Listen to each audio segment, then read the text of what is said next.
Either way, if you're drawing figures from reference or from imagination, sometimes we think there is only one way to do it, but in reality there are so many ways to draw and to learn. And today I'm going to show you what are the methods that help me out the most. The most common one most of us know is by structuring with boxes, triangles, cylinders and spheres. Most of you already know this. Head, chest and hips are done with boxes, joints with spheres, arms and legs with cylinders, hands and feet with triangles. And sometimes in case of drawing a fist, it's better to use a little box or a square. The only thing I like to change here is the way I draw the hips. I prefer drawing them like if they were underwears instead of a simple box. This way it's much easier for me to position the legs and move them around. The entire structure doesn't need to be perfect. This is supposed to be your sketch to start building your figure later. Here I will focus mostly in the volume of the figure, proportions and the pose. As you can see in this little template of how I structure the body, the distance from the head to the start of the leg is the same distance as the entire leg and feet together. Also, the wrist should end at the start of the leg. This is an easy way to remember the proportions of the entire figure without getting too overwhelmed about the head's proportions or numbers. But something very important is that proportions will always depend on the age of the figure. This is a very basic form to understand how to draw, and it's always good to have it on your arsenal of tools for solving figures. Don't focus much on anatomy here, just focus on the proportions. Things you want to think is how long is the arm in comparison to the chest, where does the wrist end in comparison to hips, and so on. Keep asking yourself the distances between each part to remember easier the proportions. With time it will get better.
Once I learned the structuring method and got an idea of the volume and proportions, I started practicing by drawing with scribbles.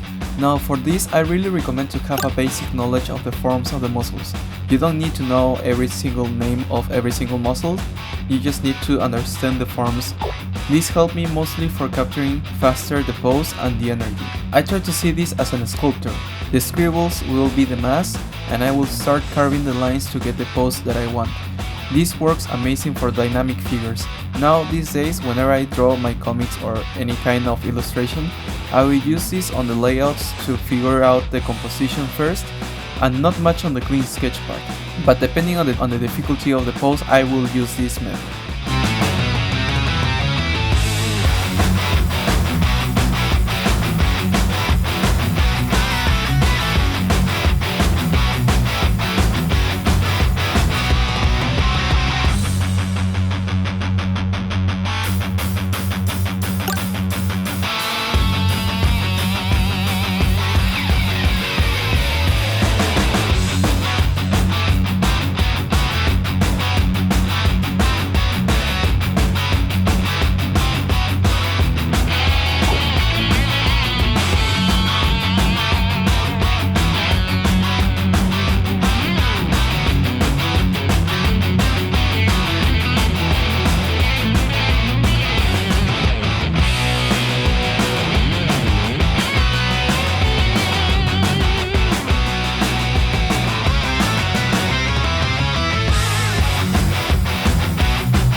After the Scribbles method, I started searching for other ways to draw figures, and this is the one that I found most useful for me to get faster and a bit more accurate at drawing my figures. This one is by drawing figures with some straight lines and silhouettes. This is because I will avoid wasting time drawing things that will be overlapped by other parts of the figure. Something that happens to me is that there are times that I draw the anatomy of the figure just to end up overlapping them with an arm or something else.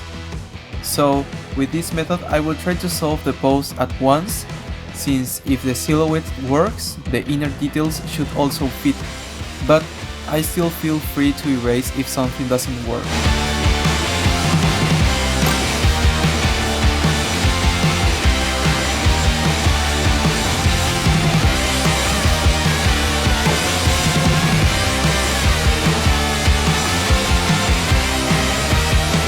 Usually I will use this method for cleaning the lines for the clean sketch before starting to ink, and even if I'm inking, I will try to go for the silhouette of the entire figure or the parts that overlap the figure just to make sure the pose works. This method is one of the hardest, I would say, so don't get too stressed if the pose doesn't look quite right at first. It's about trying over and over and observing what things to focus to improve. Each person has their own flaws at drawing certain things, so try to search for improvement in those flaws too, in addition to what you do well.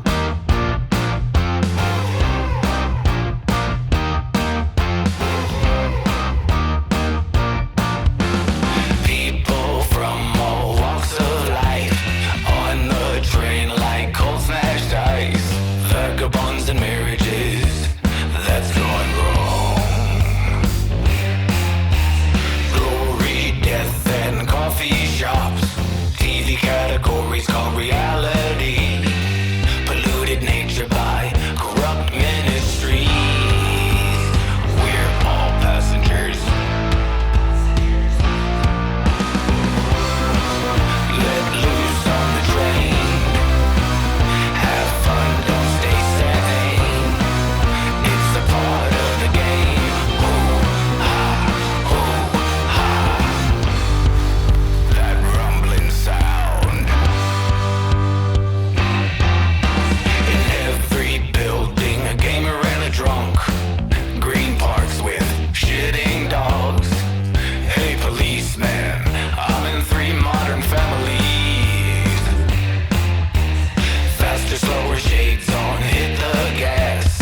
High, lower, get into the control room. Don't get older. We're all passengers. We're toxic containers. Let loose on the train. Have fun, don't stay sane. It's a part of the game. Ooh, ha, ooh, ha. Abstainers, maintainers, rangers, gainers, entertainers, campaigners, retainers. To this day, I use all of these methods when it comes to drawing figures. It can happen sometimes that a method for a certain pose is not working, so I will try to use another one just to refresh my brain and see in what other way I can approach it. It's always good to have other ways to solve the figures. These were the methods that helped me out the most when learning to draw better figures. I hope this video was helpful for you, and I hope to see you on another video.